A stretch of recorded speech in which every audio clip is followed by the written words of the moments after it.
नमस्कार, आप सभी को स्वागत करते हैं गुरुकुल दावसन नॉलेज चैनल में। आशा करते हैं आप सब स्वस्थ हैं और आप लोग की आध्यात्मिक उन्नति आगे बढ़ रही है।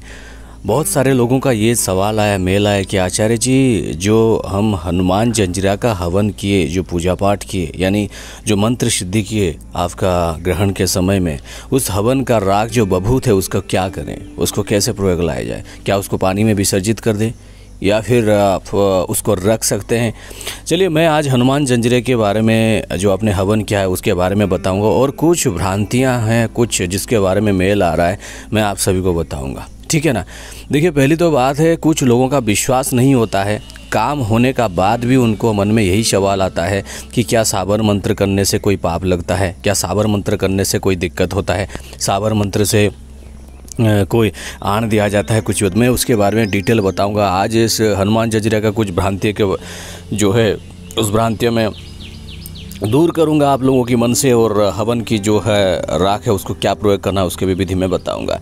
देखिए, पहली बात है, आप समझ लीजिए कि कभी भी अगर आपको कोई हवन कर रहे हैं, कुछ भी कर रहे हैं, उसका जो हवन का राख होता है उसको आप विसर्जित कर सकते हैं। और दूसरा उपाय यह है, जैसे आपने कोई अच्छा सा हवन किया है और उस हवन को, राख को आप चूर्ण जैसे बना लीजिए, और आप अपने घर की जो चारों तरफ, घर की जो सीमा है, घर की चारों तरफ आप उसको धीरे धीरे करके, मतलब थोड़ा थोड़ा करके आप उस हवन का राख को छिड़क सकते हैं। इससे क्या होगा, किसी भी प्रकार की नकारात्मक ऊर्जा आपकी घर की जो है ओरा, वो इतना बढ़ जाएगी और किसी प्रकार की नकारात्मक ऊर्जा आपके घर के अंदर आ नहीं सकता, प्रवेश नहीं कर सकता, उस इतना शक्ति है उसमें। ठीक है ना? तो पहली बात है।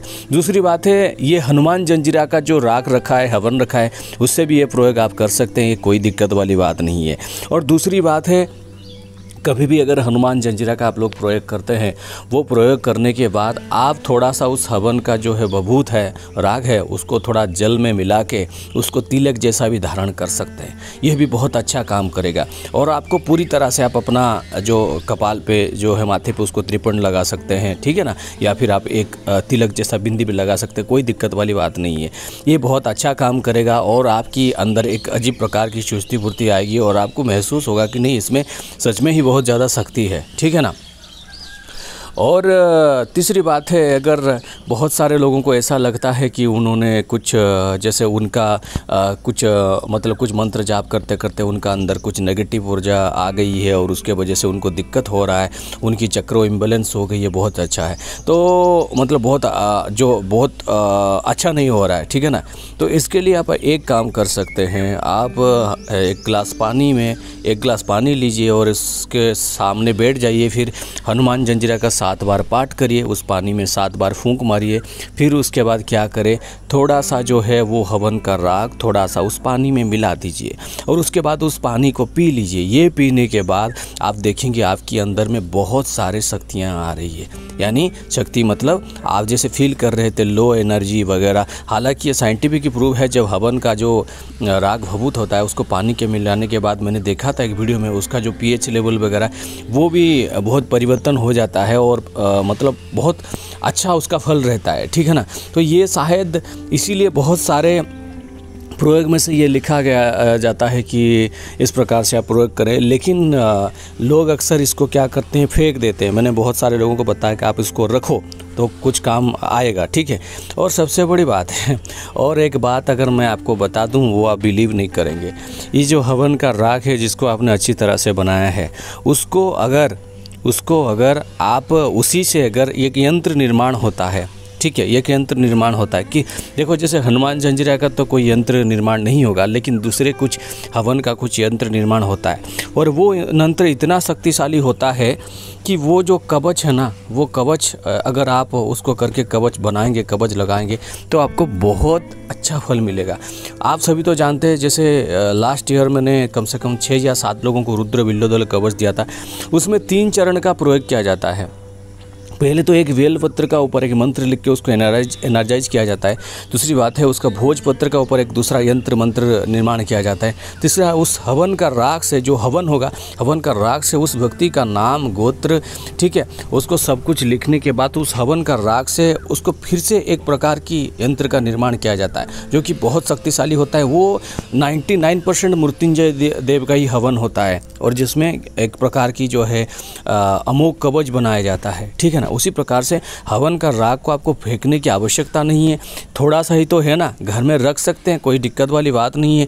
और थोड़ा पोटली करके आप अपना उसके नाम, अगर मानो आप कोई बहुत बड़ा अनुष्ठान कर रहे हैं, कोई सिद्ध अनुष्ठान कर रहे हैं जिसमें नवाण मंत्र हो या फिर सिद्ध कुंजिका मंत्र हो या कुछ भी हो, तो उसमें आप लोग क्या करते हैं, आप लोग उस हवन की राख को फेंक देते हैं, लेकिन उसको एक पोटली बना के उसका ऊपर कागज़ में नवाण मंत्र या सिद्ध कुंजिका मंत्र लिख के आप अपने पॉलीथीन में भी रख सकते हैं, या फिर हालांकि अभी तो पॉलीथीन यूज नहीं होता बहन है, तो आप किसी भी ऐसे कागज़ पे फोल्ड करके रख सकते हैं किसी डिब्बे में, बाद में वो काम में आएगा, क्योंकि आगे बहुत सारे प्रयोग है उस चीज़ के बारे में। देखिए ये सारे लोग इसलिए नहीं बताते हैं, मैं इसलिए बताता हूँ कि मैं ये चाहता हूँ कि आम जनमानस हर चीज़ किसी से नहीं खरीद सकता। 10,000, 15,000, 20,000, 1 लाख दे के किसी से खरीद नहीं सकता।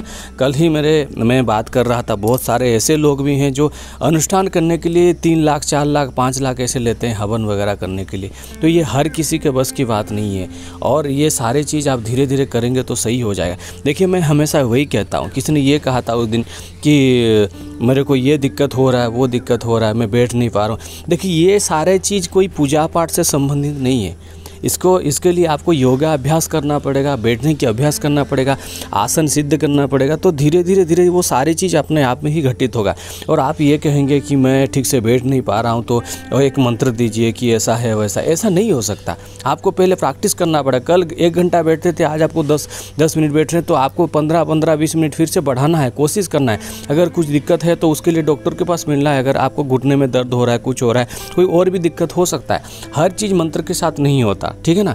तो इसीलिए बात की गहराई को समझे। कुछ चीज़ को फेंकने से पहले आप, जैसे हवन का राख है वो बहुत पावरफुल होता है, और भी मैं उसका प्रयोग बताऊंगा, बाद में कभी बताऊंगा।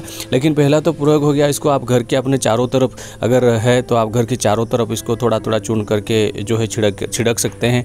और दूसरी प्रयोग हो गया, आप उसको तिलक करके भी पहन सकते हैं, थोड़ा सा पानी में रखे या फिर सूखा त्रिपुंड जैसे लगा सकते हैं। या थर्ड में हो गया, अगर आप इसको पानी में थोड़ा जल में, एक गिलास में जल में मिला के उसको थोड़ा पी सकते हैं, थोड़ा सा, ज़्यादा नहीं, पूरा थोड़ा सा एकदम, और 7 बार मंत्र करके पी सकते हैं, उसमें भी कोई दिक्कत वाली बात नहीं है।